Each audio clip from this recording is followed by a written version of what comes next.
Hey everyone, welcome to TMI Live. Too much information with Moondog, which is yours truly. Now, this actually is not a live show. This is a special pre-recorded show because I'm traveling today, but it is also a special show because I have a special guest from Germany. Not live, but we'll be including him. And if you clicked on the thumbnail because you saw a gentleman with his pants down, hopefully you're not tuning into the show for the wrong reasons, but that is him. We have Professor Martin Rendell, who will be joining us later in this pre-recorded episode. But before we get started, let me give a little plug to this episode's sponsor, which is Aura.com, which is a cybersecurity service that I use to help protect me when I'm online, whether even at home or especially when I'm traveling like I am today. Aura.com offers a whole suite of services, including VPN, which is great for traveling and being on public Wi-Fi. Or also they offer credit monitoring, fraud alerts, spam blockers, and data broker removal service, which is great because that's how you get onto these annoying spam and text spam bot lists is through these data broker companies that sell your private personal information to marketeers, political organizations, or whoever wants to send you spam. Well, you can get yourself removed from these dozens of broker companies by using Aura. And they bundle all of these services into one low monthly fee. Otherwise, you have to pay for a VPN separate from a credit monitoring service, separate from a data broker removal service. Here, you're just paying one low monthly fee and you're protected in so many ways. Plus, they give you $1 million in identity theft insurance, which a lot of those VPNs and other services, they don't do. So, and here's your opportunity using my QR code that you see there on screen there, or just typing in the link aura.com/moondog, and you'll get to try them out for free for 14 days. So try out all the services like the data broker removal and see how many data brokers you can get removed from in those 14 days. And let me know in the comments. Well, let me know in the comments below here. This is not a live show, so you're not going to have any side chat today, but try them out.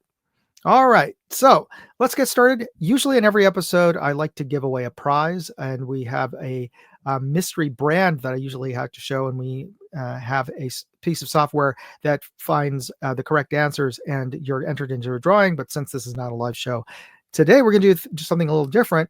If you know the answer to this question, what is this logo that you're seeing here? What I want you to do is email me with a hashtag in the subject line, hashtag and the name of this company that you're seeing here. And the first 3 correct email answers that I get will win a patch. We're going to give away 3 different patriotic patches. You can either get the black and white one, or you can get the desert tan one, or you can get the good old red, white, and blue. So the first one who gets will get the black and white, and the second one will get the tan one, and the third one will get the red, white, and blue. So send me an email at moondogairsoft@gmail.com, and I'll include a link in the video description with the email to send to. And the first 3 you'll get the answers correct that I receive in an email will win the prize today. And I'll give you some additional clues if you don't know this logo that you're seeing here. All right, let's get into the new videos that I posted this week, because this is part of the things that we do on the show is just to go over some of the videos that I posted on my channels. I've got 3 different channels. Got Moondog 2A, which is a lot of my firearms and shooting sports review videos, and on my gadget channel and my otaku or geeky channel, that's Moondog Reviews. I post up products, and the third channel I have is Moondog Go, which is the travel channel, which I'm probably filming stuff for. This is the reason why I'm away today. So on Moondog 2A, I posted a video review of the new Vector Optics Frenzy Plus, and this is an enclosed emitter red dot that fits on top of a pistol slide, and this one is acro cut. Trijicon acro is the type of attachment point, and this one is Vector Optics version of that. It is acro compatible, so if you have an acro cut slide, this will fit onto it. The clamp design is different and they can't call it acro because that's trademarked and patented. This one will clamp on, and it actually it's easier to get on than an acro, because the acros you have to actually have kind of ratchet on the screw. This one, you just screw straight onto the side with a Torx head, and it attaches on. And it has a really nice design, relatively thin box frame on it. Here, I'll show you what the reticle looks like. All right, let's bring down our brightness all the way to its lowest and see all the different steps. 1, 2, 3, 4, 5, 6, 7, 8, 9, 10, 11, and there we go. That's the maximum brightness. And let's bring this down since it's a little blinking. That tells you your and maximum. Let's take a look at the overall clarity of this window. It is pretty sharp all the way from edge to edge, corner to corner. This is a pretty nice flat image overall. So that gives you it's a little taste of the full-on review video that I posted for this, and so check it out on my channel, Moondog 2A. And I also posted a review of the new CV Life Eagle Blaze, which is one of the cheapest, most affordable 7 to 35 scopes that I've come across. It's actually, and it's pretty decent. And it, not only that, in terms of just looking through it, the quality of it, but the reason why it looks so good through it is that it uses Japanese ED glass, which for the price is kind of just shocking. It's just shocking how good a budget scope is nowadays. But here's a little taste of that review video. We're looking at the peak of Mount Davidson, approximately 1,400 yards away, through the Eagle Blaze at its lowest power of 7 to give our best overall view through the glass. And it is a very windy, blustery day today, so pardon any wind noise and any construction noise since they're doing a remodel down the block. But one thing I note here is that the scope has a nice, crisp, clear, and color-accurate image. You may notice a bit of a color shift inside of the scope to that outside of the scope in terms of the color of the sky, and that is actually realistic because there is a big, thick cloud bank behind the hill there. So that's the reason why the sky looks very different in color through the scope. I also note that the reticle is actually very bold. The outer crosshairs make it very visible. Now, as we increase magnification, we are just going to magnify all the faults in the glass. So let's bring it up to about halfway, typical sweet spot for a scope. Again, still pretty clear, sharp from center to the outer edge with no real visible chromatic aberration. And now let's bring this all the way up to its maximum of 35, and we've lost quite a bit of light and contrast as to be typical with a 35 power scope, but we can clearly make out the trail marker sign. That is about a 3-foot-ish steel sign at the top of the hill there. That's just a little bit above the center crosshairs. That's about a 3-foot-ish steel sign on top of a pole, which is a good proxy for an IPSC target at this distance. So if you notice there, the image which you're looking through the scope looks kind of gray in the background, but outside of the scope view, it was blue as a blue sky, and that was actually accurate to what I was seeing in real life because there was a fog bank, low cloud behind the hill, but the rest of the sky that day was pretty blue. I mean, it was partly cloudy, but that's the reason why outside of the scope view it was blue and inside it was gray. But the overall color accuracy was really good. Owing to the Japanese ED glass, but for a fairly inexpensive scope, it was surprisingly good glass. Well, you'll see. Check out the review video in Moondog on my Moondog 2A channel. On my Moondog Reviews channel, I posted a review of the new Claris E5 Plus. Now, this is the follow-on to the Claris E5, which I reviewed last year. And it's the Claris E5 and the E5 Plus is a really thin, very nice EDC light, and budget EDC light, by the way, very affordable. So it's a great gift, a great stocking stuffer so Christmas is coming up, and there's probably feature in my top 10 of my suggested gifts for the year. But it comes in a variety of colors. It's all anodized colors, and it's the body is all metal aluminum, and this also has the main light is actually a side light, and it's a clip-on. It's a nice big clip on it, but it also has a secondary light, so you can use it as a sort of standard EDC pointing. And it's blade shaped, so it fits into pockets without printing, and it's it's a relatively bright light. So here's a little taste of the review video. I recharged the flashlight overnight, and we're going to see how long it'll run starting in turbo mode. But don't worry, I'm not going to make you watch this in real time. I've set the camera to time lapse, and let's just see when this thing turns off. So yeah, it's going. You figure, well, how would you feel in terms of how? Oh, this is surprising. The manual says that it has a runtime of 50 minutes on turbo mode, and we've already blown past that. Well, let's see how much longer. So that's 100 minutes right there. So over an hour and a half so far. It's pretty good, don't you think? I think 60 minutes would be a long time. And it's still going. It's still on. So there it is, and the timer's already ticked over once. So this is 193 minutes, not just 93 minutes. So that is one of the key features that I thought was just made this thing stand out, certainly for the price. I believe it's going for just under $20, and you can see how thin and lightweight this thing is. It's really, and it looks really, it's a very smart looking design overall. So that's the review I posted in Moondog's review channel. Check it out. See if it's a flashlight you're interested in.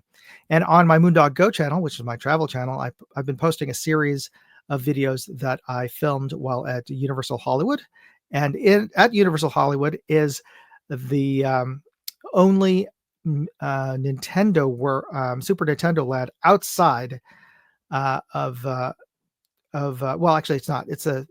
I forget. I think it's the first one, or it might be the second one outside of Japan. The other one is at Universal Orlando, but this is the one over at Universal Hollywood. There's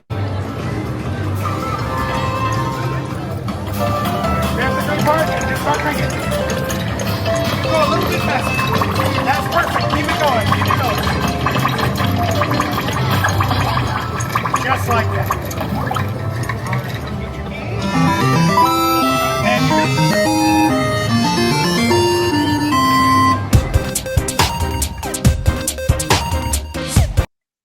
So that is one of the mini games that you can play there, and if you opt to buy these RFID wristbands, you can accumulate points, and they give you special bonuses that you can interact with inside of Super Nintendo Land. And I've got a full long like 10-minute video of the whole experience of going on these mini games and going on the rides there. So check that out on my Moondog's Go channel. And that is the Goomba mini game, which is at Super Nintendo World. Now, this is the part of the video or the part of my show where I usually ask you to help me with my upcoming video, and that is to help me with a name or a headline or a title for the thumbnail that's coming up. So here's the image and the thumbnail that I'm going to go with, but YouTube gives me the option to add 2 more options that will randomly be shown to people suggested on their suggested video feed. So here's the review that's going to be coming up for the Cytron S6. This is their 60 power long range precision scope. And this is the headline I'm going with: 60 times perfection. Let me know if you have any thoughts as to perhaps a better headline for this thumbnail, and leave it in the comments section below. Leave a comment with and just say thumbnail : and your headline that you think would be great for this thumbnail.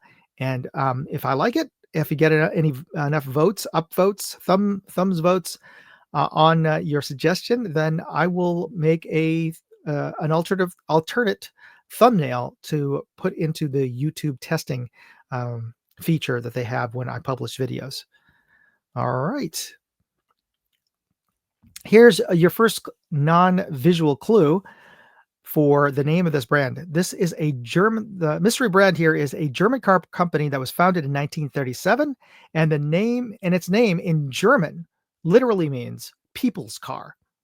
So if you know German and you know what people's car means, put in a hashtag and the name of this car brand in the subject line of your email and send me an email at moondogairsoft@gmail.com. And the first 3 correct answers will get one of these 3 um, patriotic flag patches from me. So, in the email, aside from the correct answer, be sure to include your name and a mailing address so I can mail this to you.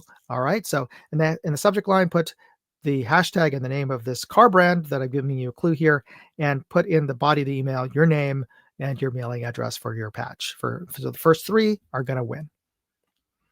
Now, let's get into the special guest we have here. And if you saw the thumbnail, this is the thumbnail, and that is my guest.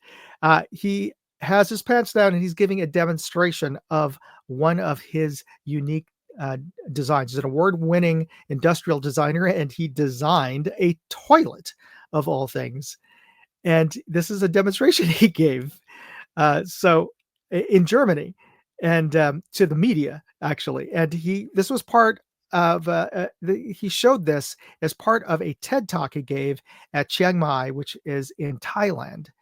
And I won't show the video of the TED talk here because I don't want to steal his thunder. You got to see his TED talk. It's a pretty great story, and I'll include a link in the video description down below so you can watch the full TED talk that he gave. But this is our special guest today, good friend of mine. And this is our opportunity to go down the rabbit hole and meet Professor Martin Rendell. So let me play the interview with my buddy Martin Rendell. Martin, how are you? Good morning. Hi. Good morning. Hey, buddy. How are things? You're in Cologne, right? Yes. Yes, and that's Cologne. That's Cologne for us Americans who don't. It is Cologne, and you know the cologne that you put on your cheeks in the morning. It comes from here. Really? How come? Yeah. Where does that come from in terms of? Was it originally made there? Long time ago. Yeah. It was invented here in the 18th century by a family, which actually still runs the business in the 7th generation, but it's a really, really old-fashioned thing. It was called Eau de Cologne, which is French for water from Cologne. Yeah. Oh, okay, that makes perfect sense. Okay, and they still make cologne. This company, Eau de Cologne, or yeah, sure. You know, back in the times, people needed cologne, which was expensive, of course, you know, but people needed it because they stank. Everybody stank in that time, right? Even the king would stink like a wet dog, and so yeah, they were in need of cologne, and perfume came from France, of course, obviously, but cologne, which was a more, let's say, for common people, you know, it was a lot more dissolved than perfume, not as precious. Yeah. Anyway, so that comes from Cologne, and this is where I sit, and everything smells good here. Well, some would say that or at least the English would say the French still need it all the time. So. Anyway, well, they probably do. I don't know.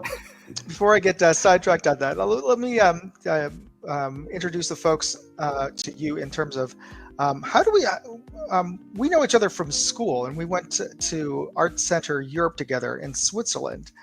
But could you tell my audience a little bit about yourself, where you grew up, and how you got to Art Center and where we met? Oh, I grew up on the countryside, you know, very rural area here in Germany, in a tiny village with not even 2,000 people. And it was, you know, growing up in a village in Germany is fantastic because you're out in nature. The whole village is watching over you, taking care of you. And I remember my child days very harmonious, really great.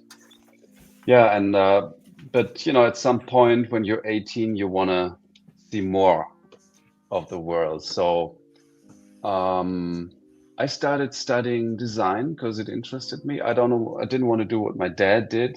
He was an architect.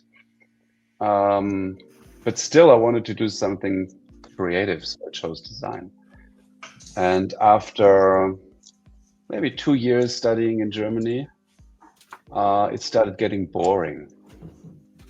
And I wanted to see more of the world, you know. So I stumbled upon Art Center. A friend of mine introduced it to me in Switzerland. And you know how it was, typical European by the lake, not far from Montreux, where the jazz festival happens, and in a beautiful building. They call it Chateau, right? The office building. Yeah, Yeah, yeah. It was literally a chateau. It was, I don't know, some rich person's chateau. of And course. the yeah, it was quite epic in terms of I regret that I didn't pull up some slides from when we were students over there. Yeah, but I remember I don't know, do we have any classes together?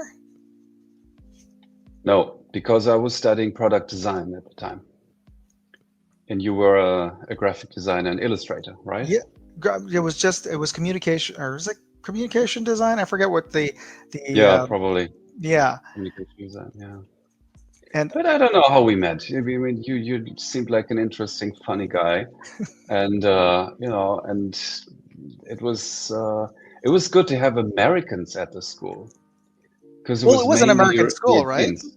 I mean, Exactly. yeah. And my plan was to go to Pasadena afterwards, because after a year, I thought there must be more than this, and I want to, I want the American thing. So I signed up for Pasadena, but on my way home, I changed my mind and I went back to Darmstadt, where I studied initially. Yeah, Now I but it also was a funny remember, year. It yeah, was a I very good year. because only a couple of students that I remember that I went to school with ended up I'm seeing them again the following semester because you could only spend one semester, or at least I could only spend one semester there without it affecting my particular degree path because it was a little more specialized in Pasadena for advertising. Okay, yeah. You But went back to Pasadena and finished there, right? yeah, yeah. And then that's when I went to New York. And I think that was the next time I saw you when you came to visit in New York. Exactly. Yeah, yeah, yeah, yeah, yeah. With my French girlfriend. It was wonderful. Yeah, yeah, yeah. Except that I You made it remember, happen.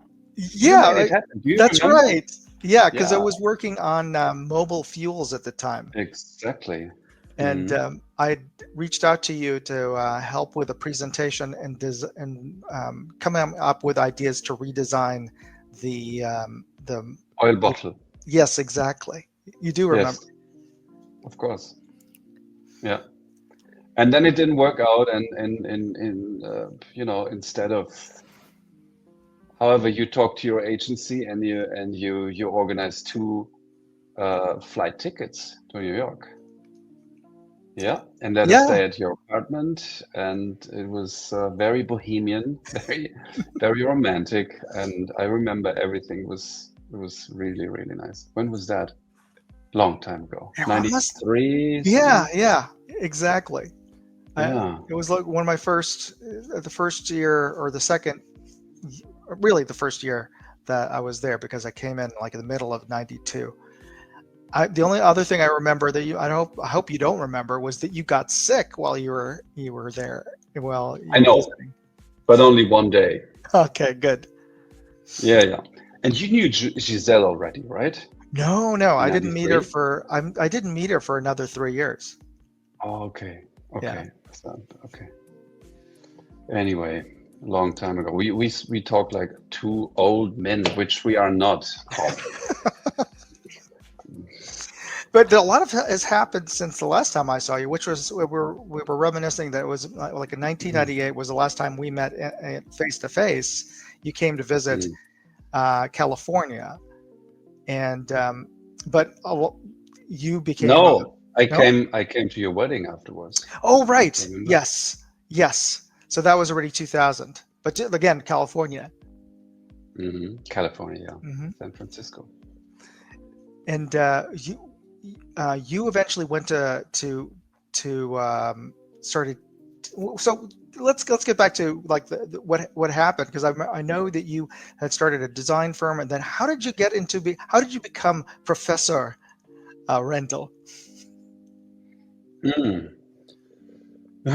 Well, I started teaching maybe 10 years ago, just out of curiosity. I like, first of all, I like working with young people. You lose touch otherwise. Oh, that's a good point. And it's very refreshing and also inspiring to work with young spirits. And also, I felt like, I was in my mid 40s already, and I felt like I wanted to share some of my experience. Not knowledge necessarily, but experience. And, combining fresh ideas with a 20-something-year-old and the experience with a 40-something-year-old is a quite good combination. And they give me all freedom. I don't have to stick to the curriculum. I can do fun stuff with them, do experiments, and it's just for me. It has nothing to do with earning money because it's ridiculously paid. But the reward is seeing the results by the end of each term, and see them happy, see them grow, and see them surprise themselves. You know, that's very touching. It sounds idealistic, but believe me, it's fantastic work. And now that my children are their age, I have a much better, how can I say, approach to them. I understand them better than 10 years ago, right? Children Because will do that. they're like my children. So yeah, it started 10 years ago, just a course here and there once in a while, and then came Corona, Mm, uh, yeah. COVID-19, and then I had to teach more because I couldn't do my cultural management job, which I usually do abroad, and since everything was closed and locked down, so that's when I started working full time at the university, or almost full time. And the Bauhaus year changed everything. Well, Bauhaus actually was just before COVID, because we celebrated the 100th anniversary of Bauhaus, which was Oh, founded and you should. in Germany. I'm just taking a step back here. Maybe you should explain what Bauhaus is to my audience, because a lot of them are certainly Oh, aren't of course. it may have not even remembered it from art history, or may have never taken art history class. It's very simple. Bauhaus is the mother of all design schools. It was founded in 1919 in Eastern Germany. It doesn't exist anymore. It existed only for 14 years. But still today, it's regarded as the most important and most influential Absolutely. design school in history. That's where the legendary designers, architects, and artists came from, who then became teachers again. Some even in America. When Yeah, yeah. Bauhaus was closed down, they founded, I think it was Black Mountain College, for instance, and so Bauhaus, yeah, is the cradle of design actually. So you can imagine, 100 years Bauhaus was a big thing, not only in Germany, actually worldwide. And the Foreign Office sent me to China because they they wanted to organize a huge what's it called, competition, Oh, okay. a competition amongst architects, designers, engineers, artists, whoever, um, to find answers to the question, how do we want to live tomorrow? Okay. And I found that very interesting because celebrating a 100-year-old school is boring. But asking yourself the question, what's going to be in the next 100 years, and who would be the Bauhaus spirits, the Bauhaus heroes of today? That was really, really interesting. So I went to China and organized a huge competition there with a university in southern China. Hmm. Which And city was this, or which university? well, you probably wouldn't know. It's called Zhuhai. Zhuhai is for Chinese standards, it's a tiny place with I think 3 to 4 million people. Oh, tiny. It's Yeah. it's it's like a village. But it's interesting because it's regarded as the Silicon Valley of China. This is where it happens. Lots of IT industry and manufacturing companies, and a beautiful university with a dean who is a very powerful woman and Hmm. a big fan of Germany. Oh, So, okay. she helped me organize the competition. I did some workshops and lectures at her university. We published a book and so forth. And then she made me professor. Professor, it's a Professor HC. What's HC stand for? Stands for honoris causa, which is Latin, means honorary professor. Okay. Yeah. Okay. So it's something you don't have to work for it. I don't have to write a dissertation or something. I just get it. And it's it's a title. It's just a title. It's nothing really important. Well, speaking But of ever since, dissertation, I want to get into your famous dissertation on on uh, on toilet design. oh, that was my final project at university. Yeah. But I don't want to derail from your story of so you organized the competition. How many competitors? How many students? And it was a worldwide one, or primarily Chinese entrants? It was worldwide, and we had uh, 1,800 entrances and more than Wow. 800 from China alone, because it's a big country. Yeah. Yeah. Yeah, 1,800 just competing. That's interesting. Now, was it Mm. so from a wide variety of categories and disciplines were represented? Yeah, I was mainly design and architecture, product design and architecture, you know. Well, that aligns with Bauhaus anyway, so that makes sense. Absolutely. Yeah. Yeah. And we had really interesting projects, but that's another huge topic. Of course, we had an exhibition and an award ceremony in Berlin. People would come from 20 different countries, and it was a real Bauhaus event. So this is what's for me much more exciting than going to a museum and see a Bauhaus exhibition with old furniture and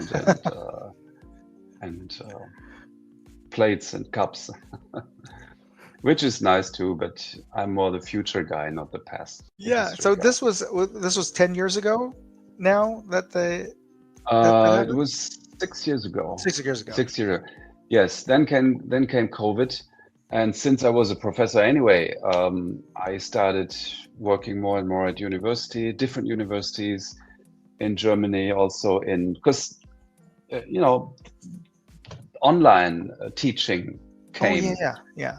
or I mean, it was existing before already, but it became very easy, and we got used to it. So I could teach anywhere from anywhere, you know, and yeah, I started getting interesting in the question: do students work differently in China? Are students different than in China than in Germany, or in Indonesia, or in Thailand, or in France, or in Holland, or Poland? Is creativity different there? Are Germans more creative than Italians? So this became my big research question.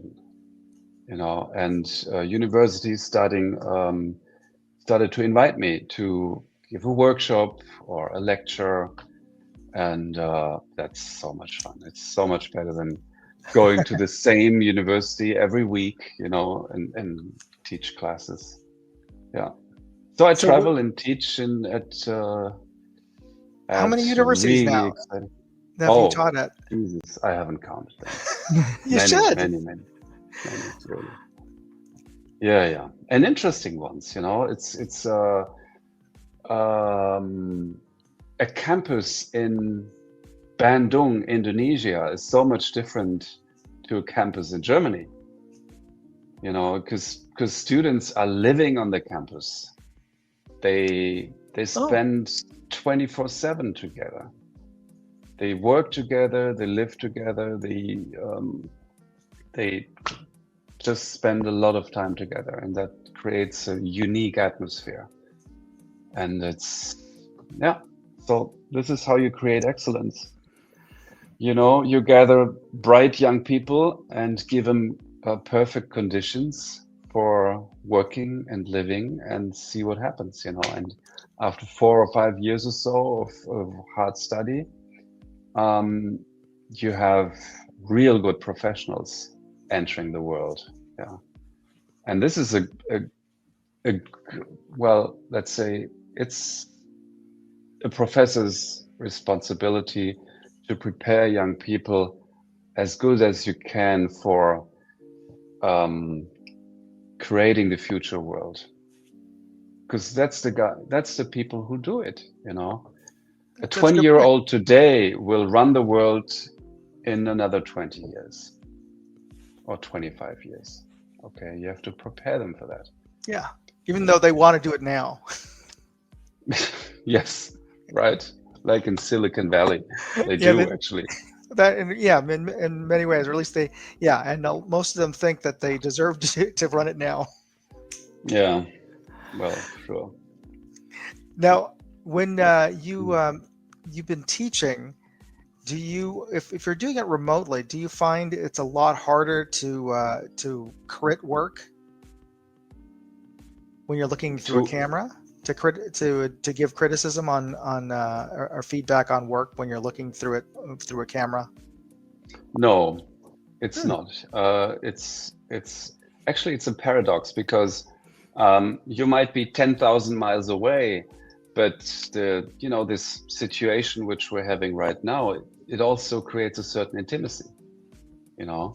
That's a good point. And yeah, and I remember well when during the first lockdown here in Germany, students would ask me for private conversations, which they don't do at university, right? Oh yeah. and and they would started talking about their private problems, you know, and was very touching. Yeah, they were so depressed in this COVID lockdown period. Terrible. Yeah, I mean, Yeah. yeah, everybody was. I mean, it was kind of ridiculous. Yeah. So this is just to say that it works very well. Uh, Despite the distance, you have a certain closeness, and yeah, we don't have.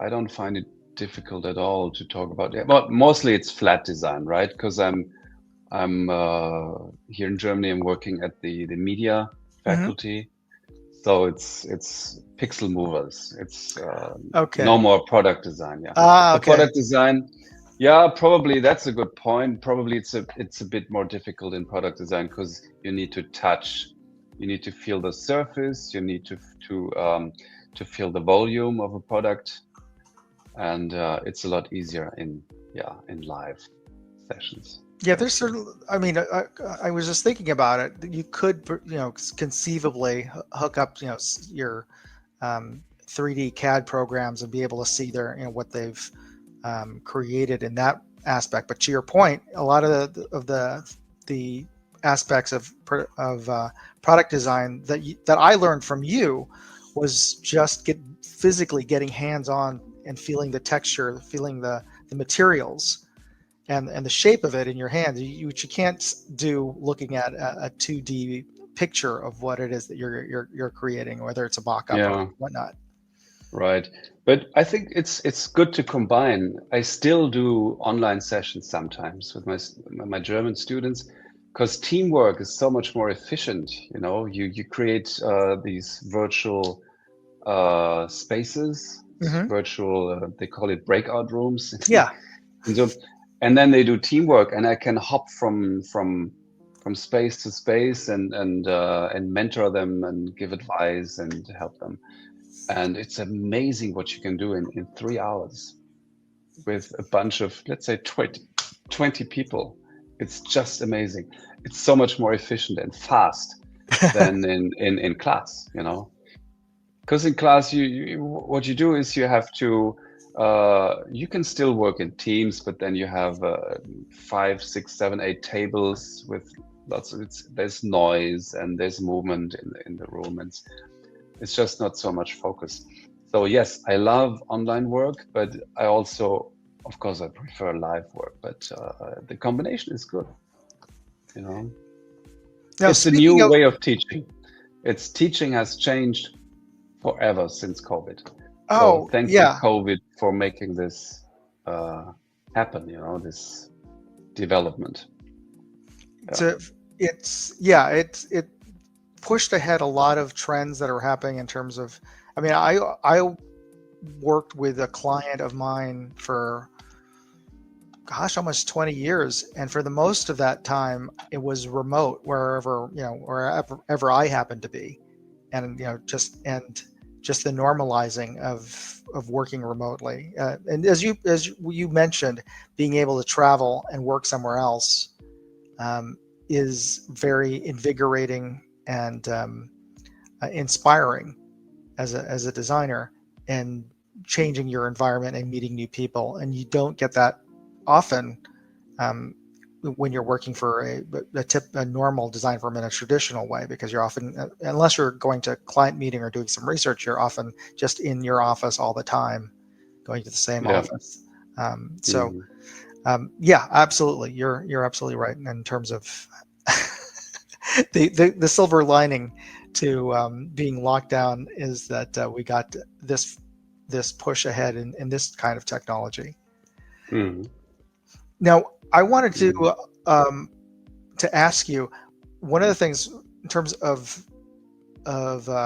presenting and being online is you're one of the few friends of mine who gave a TED talk, or at least a TEDx talk. Oh, Yeah, yeah.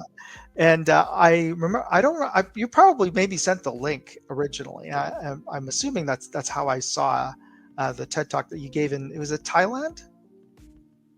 Yeah, I was in Chiang Mai, Thailand. Right. They have two TED stages in Thailand. One is in Bangkok, and but it started in Chiang Mai. It was Mhm. started by a German guy, an engineer, who is very much interested in innovation. That's his thing, and well, I think during the last 20, 25 years, he changed Chiang Mai, which is not such a big city. It has maybe 100,000 people, but he turned it into the city of creativity in Thailand.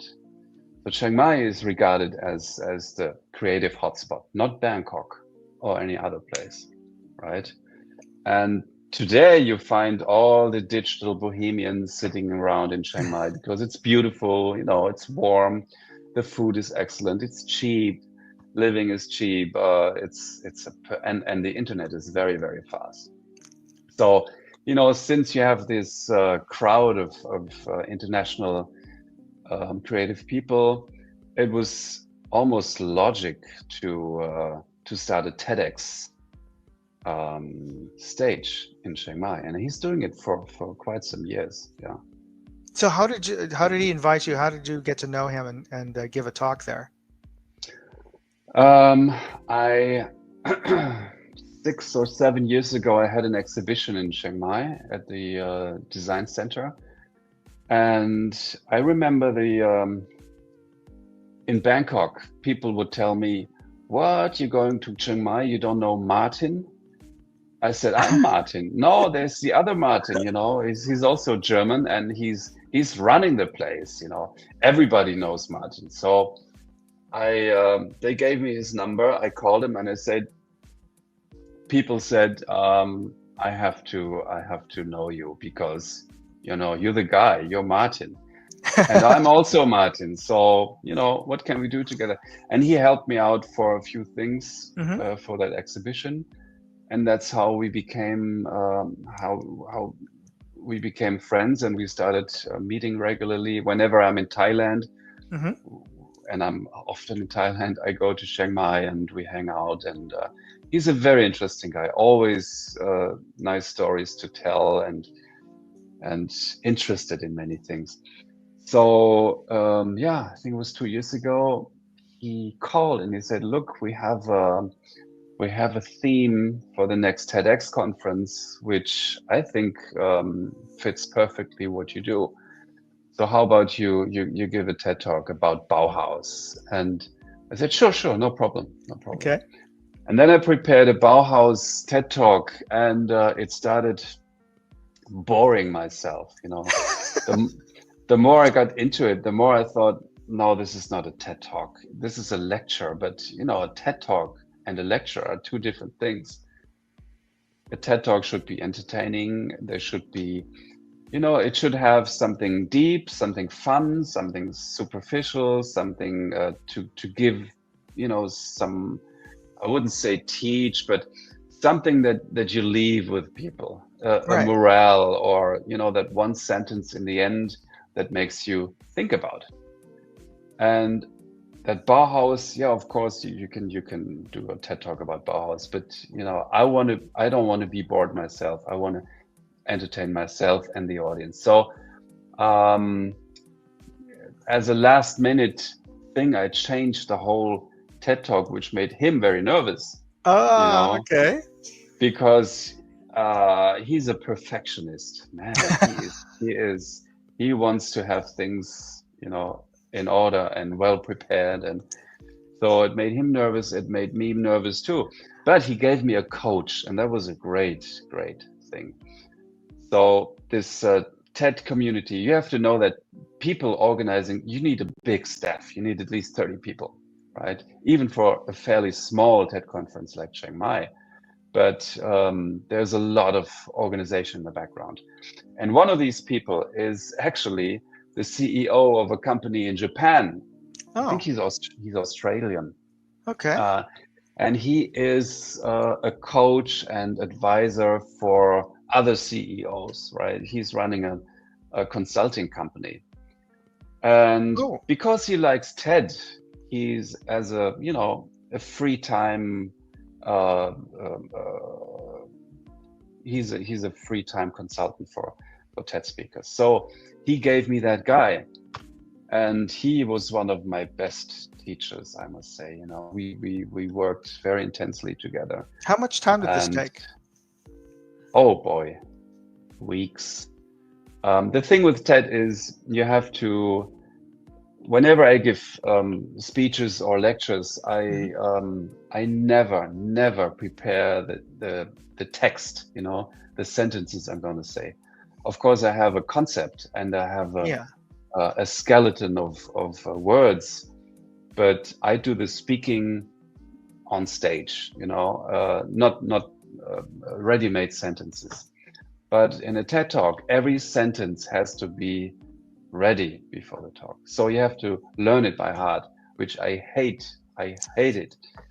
Where's it's no more spontaneous. So in my opinion, that has nothing to do with a good talk. Anyway, they ask you to do it.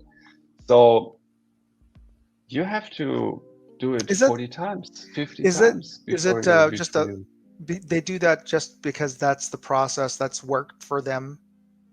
Is that why, or they just want, or is it something a little more pedantic, like they want to be able to have a good transcript? What's the why? Exactly. That's, you have to know that it's an international thing. People coming from all kind of different countries, and they have translators, Ah, interpreters. Okay, mhm.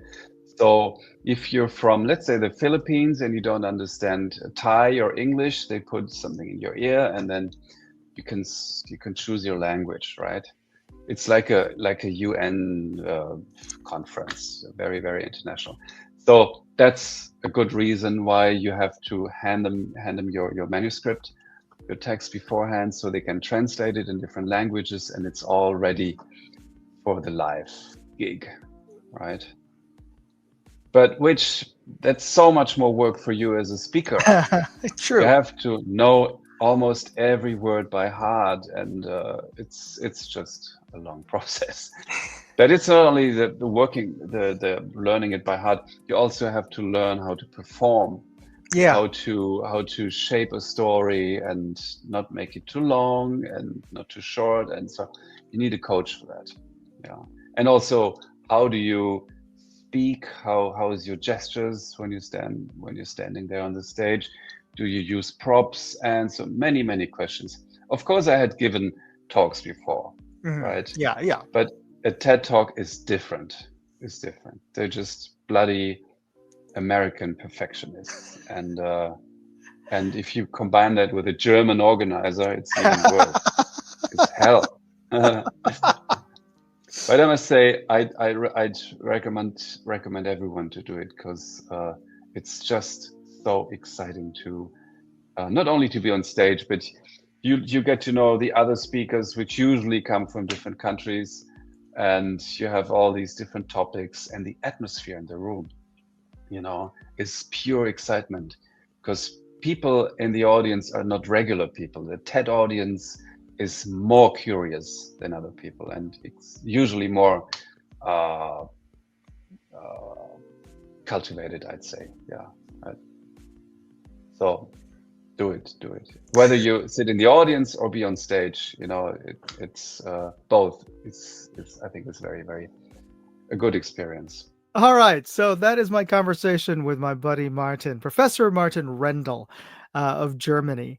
And I hope you guys enjoyed watching that. And as we wrap up today's episode, let me bring onto stage the contest that we have. Again, here is the final clue in the Name the Brand contest. So, if you know the answer to this clue, put it into an email to me with the hashtag of the name of this mystery brand. And here's the clue. This German car company's most well-known vehicle, the Beetle, was originally designed by Ferdinand Porsche. Yes, Porsche of Porsche cars fame. So if you know the name of this mystery brand based off of this clue, put in hashtag and the name of the brand as the subject line of an email that you send over to moondogairsoft@gmail.com, and include in that email your name and your mailing address. And if you are one of the first three correct answers, I will send you one of these flag patches as a prize. So get that email in. And also this month, I want to point out that I'm having a contest to win a pair of the shooting Bluetooth earbuds that you see here. These are made by Pro here. And if you want to enter the contest, you can enter at go to moondogindustries.com/contest. You can find complete details on this contest. It's absolutely free to enter. I'll be choosing the winner at the end of the month. And these are great Bluetooth shooting range earbuds, ear protection that are being provided by Pro here. So check them out, and check out the review video on these earbuds, which are really, really good. And I also want to point you to another section of my website, which includes a fundraiser for the St. Anne Middle School class trip to DC. So my son's 8th and the 7th grade class at his middle school are going on a school trip to Washington, D.C., which is on the other side of the country. So we're raising money for some of the students who whose families can't afford to go, as well as for the teachers who are the chaperones for the class. So if what I've done is I'm donating some of the products that I've reviewed in the past. Like in this case, this is a photo of a night vision camera that you can clip onto your practically any rifle scope or spotting scope or binocular. You clip it on and you're able to take video footage of through your scope, and it'll even work at night. So this you can make a donation, and I put a suggested price donation for this for the products that I have there. In this case, the Commander night vision camera, scope camera, the Commander scope camera. And if you make a donation for that amount and send me a screenshot of your donation that you've sent a donation in, I will send you this Commander camera. So there you go. So check that out. That's at moondogindustries.com/yard sale, and you can help out a very great cause in educating our youth, as well as getting a cool scope camera for yourself. All right, folks. I want to thank everybody for tuning in. I want to thank my friend Martin for being my guest in today's episode. And be sure to tune in to next week's episode, which will be live. But before you jump off at the end of this video, I just want to ask you to hit that like button, hit that thumbs up button, hit that subscribe button, and we'll catch you next week. So thanks for watching. You be safe out there. Moondog out. Hey, I'd like to know what you thought of this video. Leave me a comment or chat with me on Facebook, Twitter, TikTok, MeWe, Instagram, or Locals. And if you want to see all of my videos, go to moondogaindustries.com.